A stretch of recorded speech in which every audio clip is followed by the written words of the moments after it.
Hi everyone, welcome back to Playwright BDD Framework series. I hope you have watched the previous video where we have integrated Faker library and generated dynamic test data and also validated the success toast message. Okay, so again in this video also I'll repeat the same thing. That is, please watch the videos in sequence. Okay, definitely you're going to learn something new in every video. Okay, so in today's video we are going to automate two things. One is, okay, so here if I'll come, I'll enter the details. I'll show you. So here I'm entering some details, test, and I'll click on save. Okay. So test, I'll give 1, 2, 3, test 1, 2, 3, 4, 5, 6. And this is the ID, and I'll click on save. And we validated the success message. So now what we will do is we'll validate that the data, the three fields, whatever we have entered, first name, last name, and ID is present in this. What is this page called? Personal details page. Okay, so we'll validate that. Okay, so to validate that, what we need to do, I'll go back.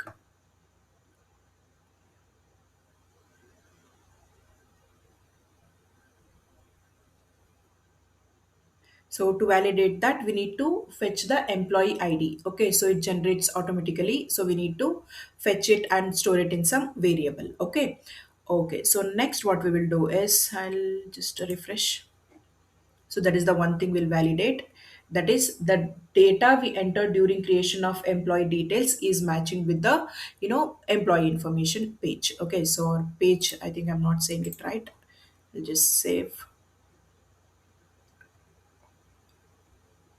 this page. I think it is personal details page. Okay, so we will compare three fields. Okay, next is we will enter these things and click on save. Okay, so we will automate these two things in this video. Okay. Okay, so let's get started. So first what we will do is we will create a locator to fetch the employee ID. Okay, so let's do that. Let us go to employee page. So this is our employee page. Okay, so far we have identified the locator till success toast message. So today we'll continue and add few more. Okay,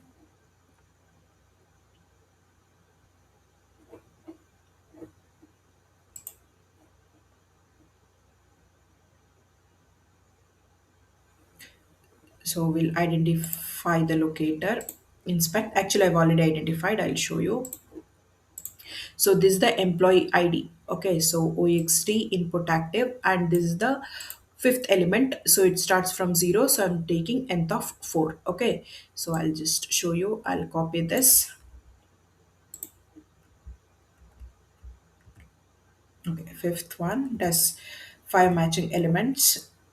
So this is the third one, fourth, and this is fifth. Okay, so slow.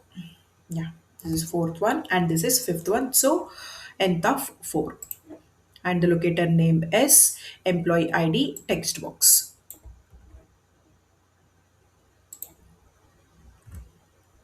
Okay, so next what we need to do, so we need to fetch that ID number and we need to return that ID number to step definition file, correct? So the method is this one.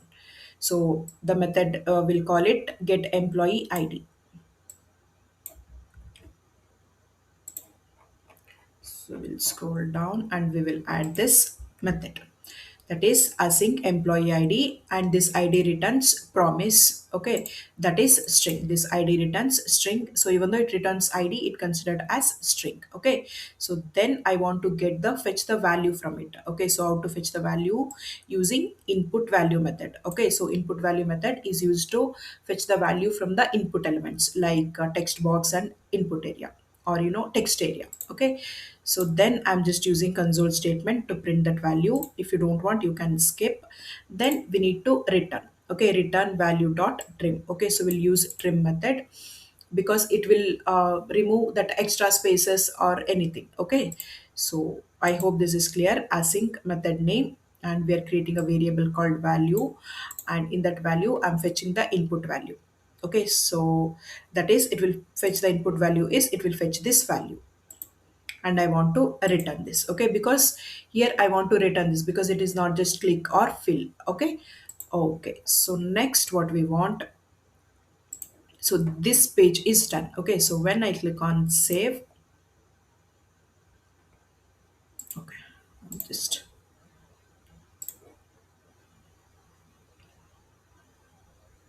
here we want to compare that against this value.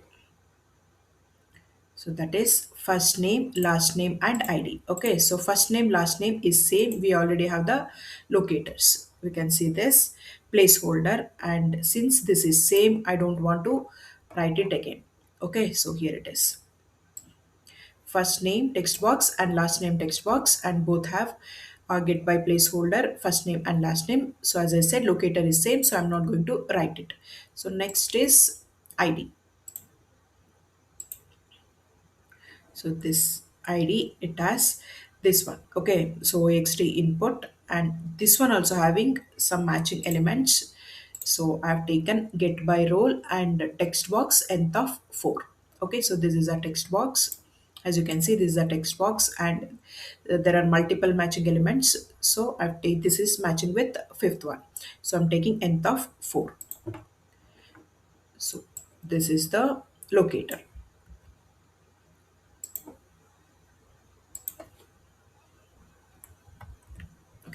So personal details, employee ID. Okay, personal details, because this is in this page, so I'm entering personal details, employee ID. Okay, so this is employee ID text box, and this is personal employee ID. Okay, so get by role, that is the text box, and nth of 4. Okay, okay, so next what we need to do, we need to write a method to fetch the value of first name, second name, and employee ID. Okay, okay, so here I've already have methods.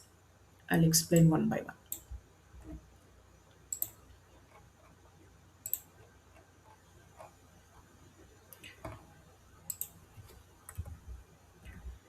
Okay, so get displayed first name. Okay, so in order to compare, we need two values. One is actual and expected. Okay, so actual value is already there. So this is expected value. So get display first name, the method, and it returns string and return await this dot first name text box dot input value. So as I said, input value method returns the value from the input field, or fetch the value from the input field, and will use dot trim. Okay, so it will remove extra spaces. Okay, so we are returning, so we'll keep this return value in some variable in step definition file, then we'll compare. Okay, then I'll take these two. Then get displayed last name, return string, return await this dot last name textbook, not textbook, sorry, text box dot input field. Okay, so this is the variable dot. So variable is locator, locator dot input value dot trim. Okay, so in the same way, get employee ID. So return, this is the employee ID of personal page. Okay, so personal details page. So this dot personal details employee ID dot trim. Okay, so input value dot trim. Okay, I hope this is clear. Next is, so wait for name field. So I've written this method. I'll show you why. Usually when we click on this save method, it will take some time for the toast message to appear, and after that also it will take for some time. Okay, for that, so I don't want to validate once we click on that save method. I want at least this any field to be appear. So for that, the method is wait for first name field. You can validate anything. I just give first name, and first name dot, so this is the method wait for state to be visible. Okay, so once the state of this first name field is visible, then it will go and validate the other fields. Okay, okay, so I hope this employee page classes, the methods in the class is clear. Okay, so today we have added these four, yeah, five methods: get employee ID, and get displayed first name, get displayed last name, get displayed employee ID, and wait for first name. Okay, okay, so now let us go to step definition file. So we will do the, a validation inside this employee should be added successfully step itself or inside this itself. Okay, so let us not create another step in this. If you want to do that, again we'll have to go to feature file and add another step. So I'm doing it inside this. Okay. Okay, so first we need to create a variable called employee id. So you know that why we need to create employee id, because we are returning the employee id for the assertion and we want to store it somewhere. So this is the variable to store that employee id. Then so we'll wait for this method. So once we click on that save, let's scroll down. This is all we have done in the previous video. Okay, so once this successfully message comes, we'll wait for that message. Okay, so we'll wait for that element to be visible. That element is first name field. Okay, so next is we'll store this employee id. Okay, so this employee id is the variable we have created. Then employee page dot get employee id. So get employee id is this one. So here we are returning the value employee id and we will store this value in this variable employee id. Okay, next, in the same way we will create three more variables for first name, last name and id. Okay, so here also we could have created employee id. Okay, so here as you see we are returning. Correct. So return first name, return second name, and return this ID. So we are creating three different variables to store that. So whatever we are returning from the page class, it will store in the step definition file. So actual first name, so the variable. So what we are storing here is employee page. So employee page is the object. So we are using this object to access the page class methods. Okay, the method is this get displayed first name, then actual last name.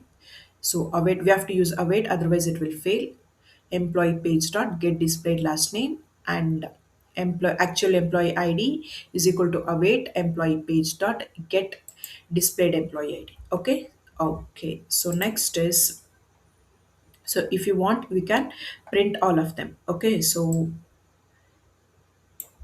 just to be at the safer side, whatever the value we are expecting, we are printing. Okay, so there's the just to print the actual first name, actual last name, and expected employee id, and this one. Okay, so here we are, this is expected actual employee data dot first name. Okay, so this where we are storing, this we are storing in this we have generated in the faker library. Correct, in test generated class we have generated the data first name and last name, so we don't have to create another method just to store this value. Okay, so since we have already have this employee data, first name and last name and id, we will use that. Okay, so not the id, only first name and last name. Okay, this employee id is this one. Okay, so next is assertion part.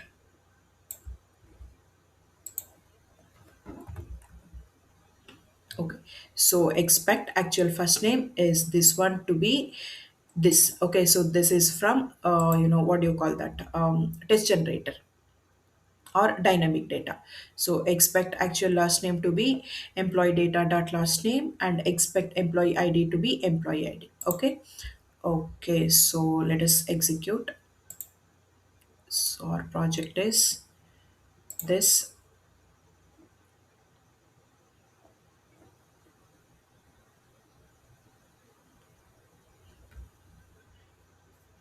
And if you think you're learning something from this video, please do like and subscribe to my channel. And also if you think you're confused anywhere or you're not following, you can let me know that as well.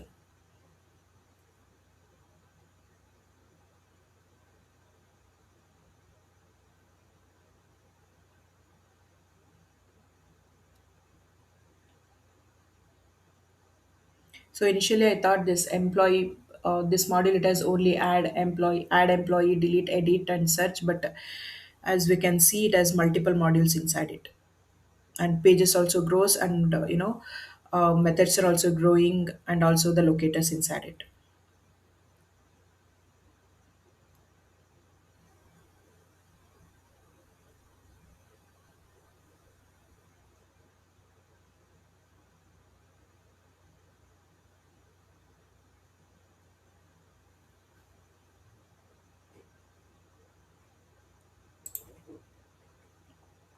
So next we will enter the values to these fields. So we already in the base page, we already have entered the value, that is fill method we have. And also this is we don't have to automate this calendar. This is a like it acts like a text box, so we can just enter the data in this format, like year, date and month. So we have already have a method in base page to handle the drop down method, we can use that. And also date of birth, and here we need to select the gender and click on save. And also this blood type and test field, I don't know, just okay, we will just enter the value here. Okay, select some value and click on save.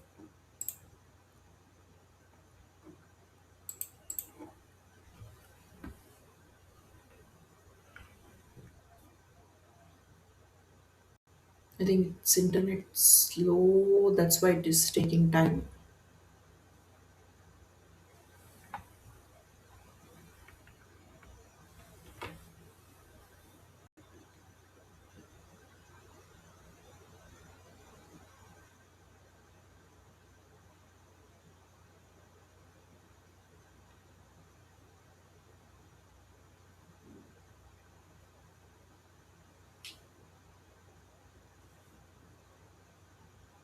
Okay, that was just log in.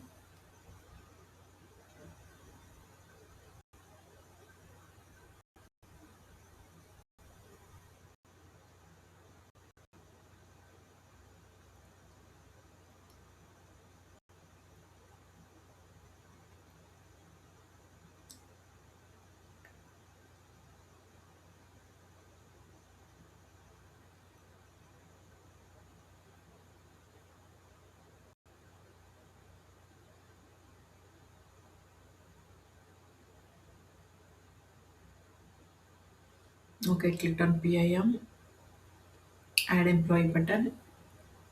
So it entered all the fields, click on save. So it will take time.